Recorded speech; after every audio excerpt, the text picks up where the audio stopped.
बहुत ध्यान से सुने, ये हमारे लिए बहुत संजीवनी मूरी है उपासना में। हे रघुनंदन, ये चित्त एक महान रोग है, इसकी चिकित्सा के लिए एक बहुत बड़ी औषधि है। जो अभीष्ट साधक निश्चित रूप से लाभ पहुंचाने वाली परम स्वादिष्ट और अपने ही अधीन उसे बताता हूं। सुनो, ये राग के विषयभूत बाह्य विषयों का जो चिंतन है ना, ये भगवत चिंतन रूपी महा औषधि से इसको नष्ट कर दो, तुम शीघ्र ही विजय प्राप्त कर लोगे। सीधी बात है, बहुत सुलझ के अंदर की बात है। अगर वास्तविक भगवत आनंद प्राप्त करना चाहते हो तो इस सूत्र को बहुत जल्दी अपने हृदय में धारण करो। प्राय सत्संग में यही बात कहा करते हैं, बाहरी हाथ में माला चल रहा है, बाहरी चंवर चल रहा है ठाकुर जी के ऊपर, बाहरी ये सब चेष्टाएं हो रही और अंदर से चिंतन विषय को हो रहा, तो आपको भगवदानंद की अनुभूति नहीं होगी। ये चित्त एक महान रोग है और इसकी सुंदर मैं चिकित्सा बताता हूं। हे रघुनंदन, ये विषयभूत बाह्य विषयों के चिंतन का परित्याग करके आंतरिक भगवत चिंतन में डूबो, आप शीघ्र विजय प्राप्त कर लोगे। शुभ शुभ दुर्ग विध्वंसी बल, तब जयति जयति जग उच्चरे। जो तुम्हारी चाह है विषयों की, उस विषय का तुम यदि चिंतन त्याग दो तो अभी स्वस्थ हो, अभी तुम अपने स्वरूप में हो। केवल विषय आकर्षण ही तुम्हें भ्रष्ट किए है, केवल विषय चिंतन ही तुम्हारे शरीर को अहमता में परिवर्तित किए। ऐसा लगता है आत्मा शरीर है, शरीर ही आत्मा है। अपने आप को शरीर मान लिया, शरीर को अपना आपा मान लिया। ये बहुत बड़ा भ्रम केवल विषय सेवन के कारण है। केवल जिस दिन विषय सेवन से निवृत्ति हो जाएगी उसी दिन ऐसे शरीर दूर दिखाई देगा जैसे आपका शरीर दिखाई देता, ऐसे अपने से बिल्कुल अलग दिखाई देगा। अपने मन को तुम उसी प्रकार जीत लो जैसे मजबूत दांतों वाला हाथी कमजोर हाथी को दबा लेता है। परमात्मा का, प्रभु का निरंतर चिंतन करने से तुम बहुत बलवान बन जाओगे। ध्यान दीजिए, प्रभु का निरंतर चिंतन करने से तुम बहुत बलवान बन जाओगे और यत्न पूर्वक राग में चपलता प्रकट करने वाले इस मन को आप अपने अधीन कर लोगे। आपके पास बल है भगवत चिंतन, और उस बल से जो विषय चिंतन, विषय राग से, विषय भोगों के लिए मचलने वाला मन है, इस पर आप शासन कर लेंगे, इसे आप रोक लेंगे। यही साधना है, इसी से हमें भगवत प्राप्ति होती है। किसी भी संप्रदाय के किसी भी संत की बात देख लो, और आप सच्ची मानिए, चाहे 60 वर्ष हो गए हो, चाहे 60,000 वर्ष हो गए हो, कोई फर्क नहीं पड़ता मनीराम को बाहरी तुम्हारी चेष्टाओं से। चाहे 16 तिलक लगाओ, चाहे 32 तिलक लगाओ, इनको अंदर से कोई फर्क नहीं पड़ता।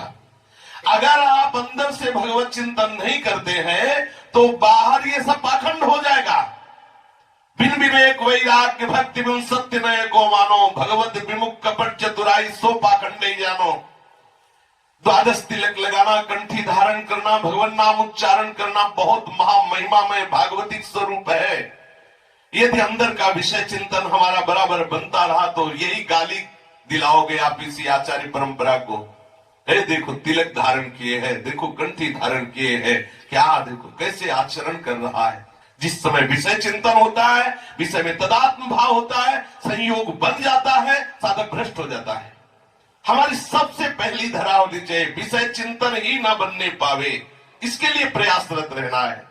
अगर विषय चिंतन बन रहा है और बाहरी हमारी सब भागवती क्रिया हो रही, परमानंद की अनुभूति नहीं होगी। लौटो, गीता में भगवान ने बहुत जोर से केवल इस बात पर जोर दिया है, बोले अभ्यास योगी युक्तिं चेतसा नान्य गामिना तो पुरुषम शाश्वतम दिव्यम याति पार्थानुचिंतयेत। बोलिए इसमें का कौन सी बात भगवान ने ऐसी कही है जो बाहरी हो। अभ्यास योग युक्त चेतसा नान्यगामिना, चित्त आपका और कहीं न जाए ऐसा आपको अभ्यास करना है।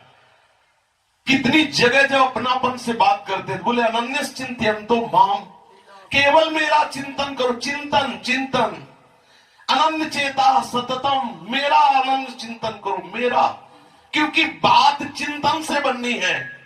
हमारे ब्रजमंडल में सबसे महान भक्तों में श्रेष्ठ गोपीजन मुरारी पादार विचित्र वृत्ति श्री अम्बरीश जी, सावई मना कृष्ण पदार विंदयो। आप जरा झांक के देखिए कि हम जिनका यश गाते हैं वो किस कारण से, उनका चित्त प्रभु में लगा हुआ है। हमारी साधना, हमारी उपासना का स्वरूप होना चाहिए हमारा चित्त की गति प्रभु की तरफ हो, तेल धारावत अखंड भजन। ये मिथ्या वस्तु, अनात्म वस्तु, जगत की भोग सामग्री, जगत की मान प्रतिष्ठा, इसका चिंतन बनता रहेगा तो आत्म तत्व का बोध नहीं होगा, भगवत चिंतन नहीं हो पाएगा। सावधान। जैसे बालक को प्यार और भय दोनों से अपने अधीन किया जाता है। बच्चा है, कोई गलत काम करने जा रहा है तो उसे भय भी दिखाया जाता है और प्यार भी किया जाता है, दुलार किया जाता है। देखो तुम्हें टॉफी देंगे, तुम्हें ऐसा करें, तुम्हें वहां नहीं और जाओगे तो थप्पड़ भी मारेंगे। दोनों चीजें ये श्री वशिष्ठ जी भगवान श्री राम से कह रहे हैं, निमित्त बना करके अपने लोगों को। इसी तरह इस मन रूपी बालक को प्यार और भय से परमात्मा चिंतन में लगाओ। देखो तुम्हें बहुत आनंद की अनुभूति होगी। अगर शब्द स्पर्श रूप रस गंध चाहिए तो मेरे प्रभु के श्रीमुख से जो वचन निकलते, क्या उससे भी बड़ा कोई शब्द होगा? जब हमारे प्रियालाल गाते हैं, क्या उससे बढ़कर कोई गाने वाला होगा क्या? और रूप, अरे करोड़ों काम मूर्छित हो जाते हैं, ऐसे लालजू जिनको देख करके बेसुध हो जाते हैं, ऐसी प्रिया जो ये मन राजी हो जाए यार। काहे को संसार के नश्वर रूपों में फंस रहा है। और रस, सोचो प्रियालाल के ही एक अंश से समस्त रसों की सृष्टि हुई है। ऐसे रस समुद्र श्री लाल जो सार रूप रस का लाडली रूप, और इनके अधरों का वो उच्छिष्टामृत, इनका पाया हुआ वो प्रसाद, अरे रसेंदी कृतकृत्य हो जाएगी। तू अगर पाना ही चाहती है तो प्रियालाल के उच्छिष्ट पाने की आकांक्षा कर। स्वाद लेना चाहती तो प्रियालाल के नाम का स्वाद ले। समीपता चाहती थी, इतने बड़े हैं कि जितने भी बड़े हैं वो इन्हीं से बड़े हुए हैं। हम प्रियालाल के समीप चलने की बात सोचे तो मन को फुसला के और भय से देख, अगर इस कार्य को करें तो घोर नरकों को प्राप्त होगा, संसार में निंदा होगी, नाना प्रकार के रोग और त्रास और दंड मिलेंगे। जैसे भी जहां अवसर, विवेकवान साधक को चाहिए कि अवसर देके कि समय मन को हमको कैसे अधीन करना है, प्यार से, दुलार से, कभी खवा पिला के तो कभी उपवास करवा के। दोनों बातें हैं। कभी वो बहुत हट कर रहा है और सात्विक वृत्ति की बात है तो हम उसे खवा पिला भी देते हैं प्रियाजू को भोग लगा के। और यदि आकार दिखाई दे रहा है कि ये तो बहुत उद्दंडता कर रहा है तो 3-4 दिन के लिए उपवास कर लेते हैं, अपने आप ठीक हो जाएगा। हे रघुनंदन, जिसने अपने चित्त पर आक्रमण नहीं किया, जिसने अपने चित्त को अधीन नहीं किया, जिसने अपने चित्त के चिंतन को नहीं बदला, वो पुरुष नहीं, गीदड़ है। जैसे गीदड़ नहीं मरा हुआ मांस खाने के लिए टूटता रहता है, धिक्कार है उसको। वो अपने पौरुष की सिद्धि केवल इसी बात से करता है, विषय चिंतन, विषय भोग। मनोनिग्रह करना, अपने अभीष्ट, अपने चाहे हुए विषय के चिंतन को त्याग कर भगवत चिंतन करना, ये वर्तमान में जीवन मुक्तता का लक्षण है। वर्तमान में अभी आप जीवन मुक्त हैं। आपकी चाहे हुए विषय का चिंतन छूट जाए, जागतिक एकमात्र केवल भगवत चिंतन। और भगवत चिंतन करते करते चिंतन करने वाला भी न बचे। ब्रह्म नहीं, माया नहीं, जीव नहीं, नहीं काल, अपनी हूं सुधि ना रही और एक रहे नंदलाल। ये है बहुत सर्वोपरि स्थिति। ध्यान करने वाला ही खो गया, केवल वही रहा जिसका ध्यान किया जा रहा है।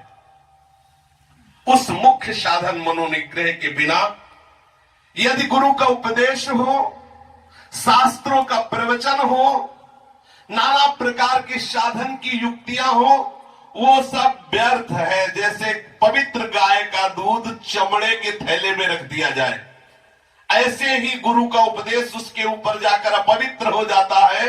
जो भगवत चिंतन नहीं करता, विषय चिंतन करता रहता है, जो सदैव विषय चिंतन करता रहता है, बाहरी कोई भी चेष्टा करता रहे, कभी विश्राम को प्राप्त नहीं हो सकता।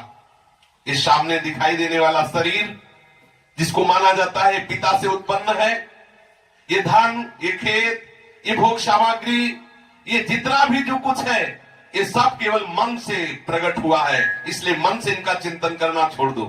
अब लोगों को लगेगा कि कैसी बात कर रहे हैं कि सब मन से प्रकट हुआ है। भाई, जिस समय हम स्वप्न में होते हैं तो शरीर सैया पे होता है, ये स्थूल शरीर, और हम सूक्ष्म शरीर में केवल मन के साथ होते, केवल मन।